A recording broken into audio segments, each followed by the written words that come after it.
Hey, Shawnee from SpeedCubeReview.com.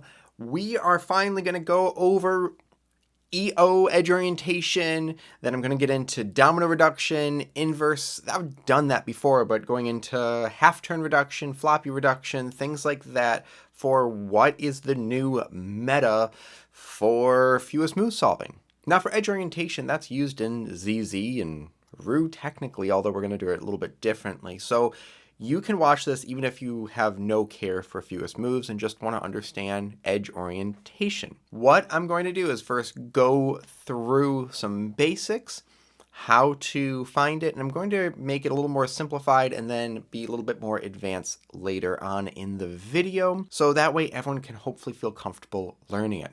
With all that said, if you have any questions, leave them down below or just comments in general. I see every single one, and I'm happy to look through it and help maybe clarify something if you have any questions. First off, what is edge orientation? Now I have two cubes here, one that is just edges because we don't care about corners here, and then just a regular cube to help see things. And actually, I like this cube better. I'm gonna use that one. Okay, so what edge orientation is making sure all the edges can be solved without needing a 90-degree turn on whatever axis you're on. And what I mean by that is a Rubik's Cube or a speed cube has three axes. You've got the one that goes through the front and the back, so the F and the B layer. You have one going through the right and left, so the R and L, and the top and bottom. So you have three axes, and if you have all edges oriented on one axis, that does not mean they're going to be all oriented on another. So we're just basically orienting one axis so you can solve it without doing F and B moves. Now let's just do an example solve. I'm going to use literally the last scramble that I did a fewest moves with, and I'll put it on the screen. And let's first talk about why. Why are we orienting edges? What's the point? So if I just solve this, I'm just going to say let's solve it with CFOP. And with that, I could do the cross with like that. And then let's solve a pair. So I'll do the red and green, and I rotate for that. The red and blue, actually I don't need to rotate. Ooh, I could do this without rotating as well. And then blue and orange, I could rotate, do that, and I'm left with this OLL and then PLL. When you orient edges, things can often fall into place a little bit more nicely. Okay, so let's do the same scramble again.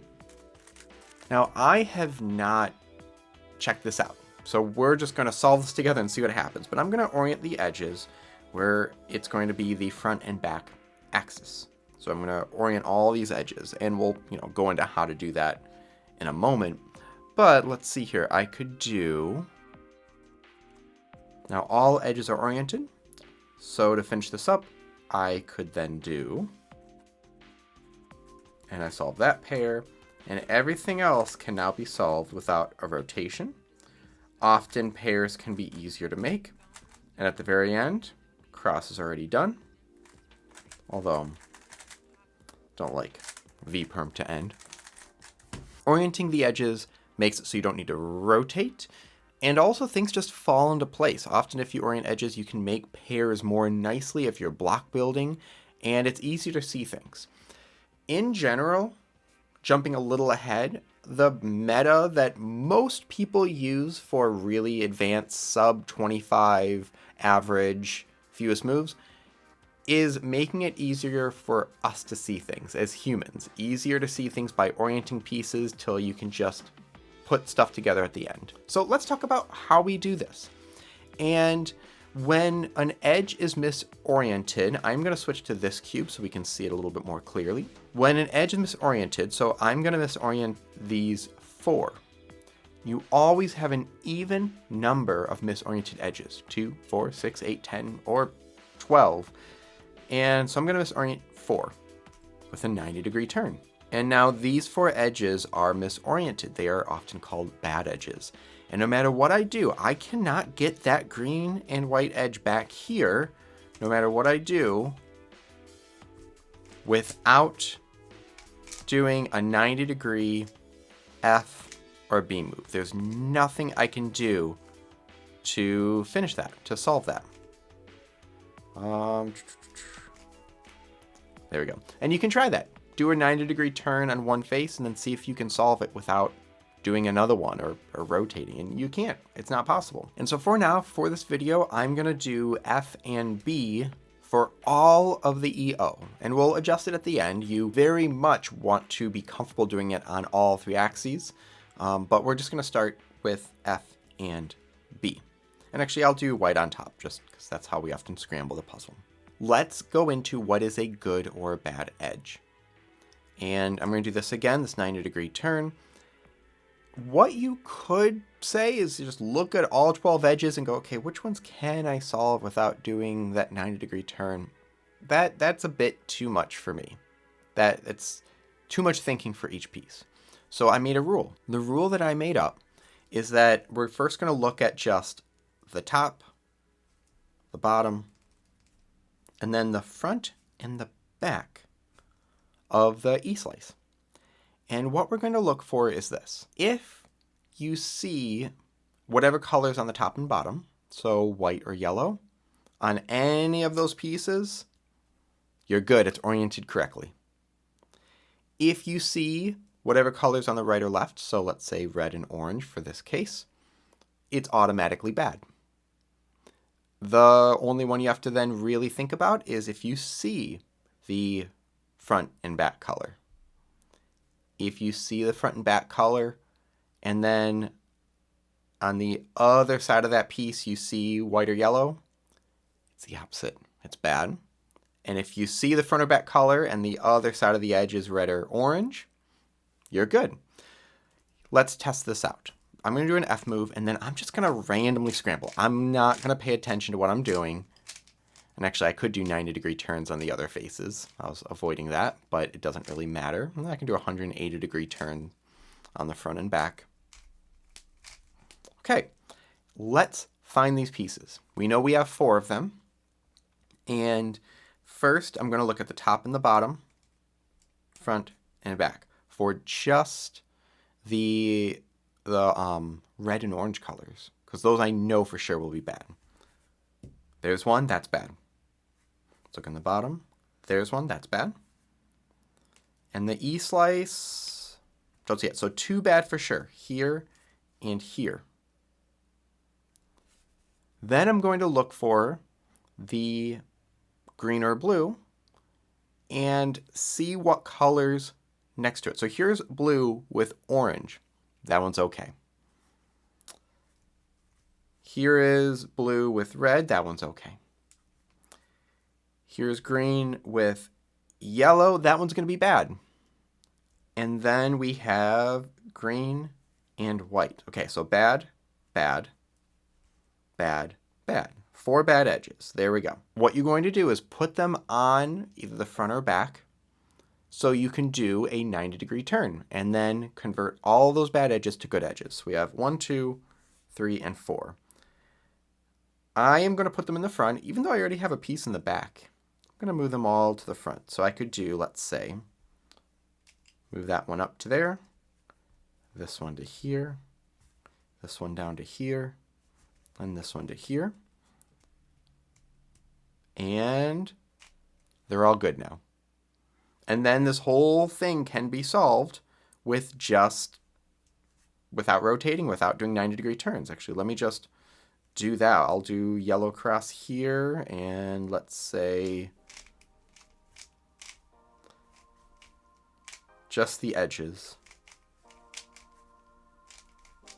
So that's the basis of it. You find the bad edges, you put them in the front or back, and you do a 90-degree turn. And if you have 4 edges, super easy. You just put all 4 on that same side. What if you have 2 edges, or 6 edges, or 8, or things like that? Well, if you have any of those, you're going to set it up so you only have 4 left. And often people talk about these as like triggers, like where if you have 2 bad edges, so for example, I'm just going to set this one up here and do F prime, U, F prime. The bad edges here are this one and this one. People will talk about these as, yeah, you set them up for a 3-move solution, but really what you're doing is, if I do an F move, this will get fixed, and these 3 turn into bad ones. So you're turning this into 4 bad edges, and then solving it. Before I go into examples with the right and left side or the top and bottom, let's use that same scramble as before, and I'm have a few different ways of orienting the same edges. So let me do the scramble here. I'm just going to use this cube as well. Okay, so here's our scramble. So for the bad edges, let's find them. So first look up top and look on bottom for any red or orange, and I see 1 orange there. So there's 1, there's another, and there's another. So for the E slice, we have a couple. And then I'm going to look for green and blue with white or yellow on the other side. So here's another bad edge right there. Here's another one right here. Right now I've counted 5. I know there's going to be at least another one because there has to be an even number. And right here. Okay, so 1, 2, 3, 4, 5, 6. So what I'm going to do here is, if I do a D move, that's going to put 3 on this side and 3 on the other side. And I could do a D or a D prime. So let's start with D. I have 3 bad edges here. And now if I do an F prime, this one, this one, this one are going to become good, and this becomes bad. And then I could do a U2. And we have 4 bad edges on this layer. And now they're all good. And you can do a B or a B prime. And there's multiple ways of orienting these edges. So here's a list of a few other ones you could try and test out. And it's just variations on the same thing, but pieces are now in different places. So try each one out. If you're doing fewest moves, check that out. On average, for a fewest moves attempt, I will write down about 20 EOs depending on what it is. Sometimes there's just like 10 that are real good, and I'll just do those 10. Other times I'll have 30 plus, but I know I'm not going to be able to check every single one once the solve gets going. So let's say we're going to find EO on the right and the left side. What I'm going to look for, again, I'm going to look on the top and bottom, and then the E slice front and back. If I see white or yellow, because that's what's on top right now, it's going to be good. Don't have to worry about it. If I see blue or green, it's automatically bad. And then if I see red or orange, but it has white or yellow on the other side of the edge, that one's bad. So I'm first just going to look for the green and blue. So there's a bad one, there's a bad one, there's a bad one. E slice, there's a bad one right there. Okay, so 4 bad so far. Then I'm going to look for orange and red and see if there's white or yellow on the same piece. So no red or orange on the top. They're on bottom, but that one's okay. That one's okay. So 4 bad edges. Awesome. We have these 4. And I'm going to put them all on that orange side because there's already a piece there. So I could do, let's say, U, F, and then they're all on the L face, and I just have to do L, and they are now oriented. 3 moves to solve the EO. And again, now this all right here, if let's say we're doing CFOP or something like that, this could all be solved without doing any rotation or 90 degree front or back move. And lastly, let's do one on the U and the D face. This one can feel the most awkward if you don't practice it, and I know people that just don't do it. They're like, it takes too long for me to see it. I'm just going to ignore it. Practice it now before it turns into that. So I'm going to hold it like this. Whenever I have U and D, I like to put blue on top. That's easier for me to see. I don't know why. I think I got used to it. So again, I'm going to first look for red and orange. 1, 2, 3, 4, 5, 6. And then I'm going to look for white or yellow and see if we have blue or green on the other edge or the other side. So there's a bad edge. Here's a bad edge. And that's it. So I've got 8 total.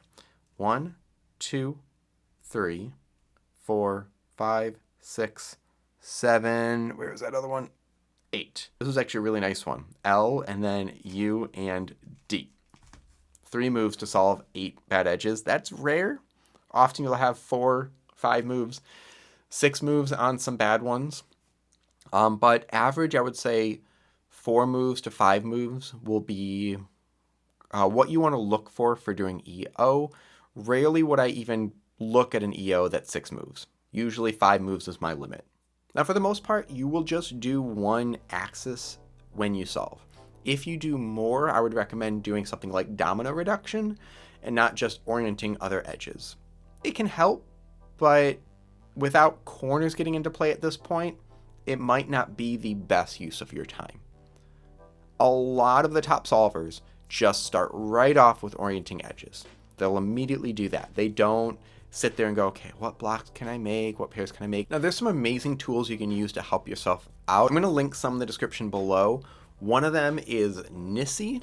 You can literally just type in, give me all of the 4-move EOs, and it will just print them all out. It's a little bit awkward to use if you're not used to typing in the terminal or doing that sort of code-based program. But if you like something that is more visual, there's a program called FMC that is amazing. I use it all the time.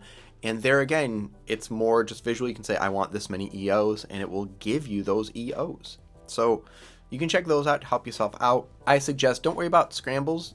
Just mess the cube up, see if you can orient edges, and then test it. You can just do a CFOP solve and see how that worked out. And if it worked, and if also you could just call it ZZ then. But that's EO. Hopefully that helps.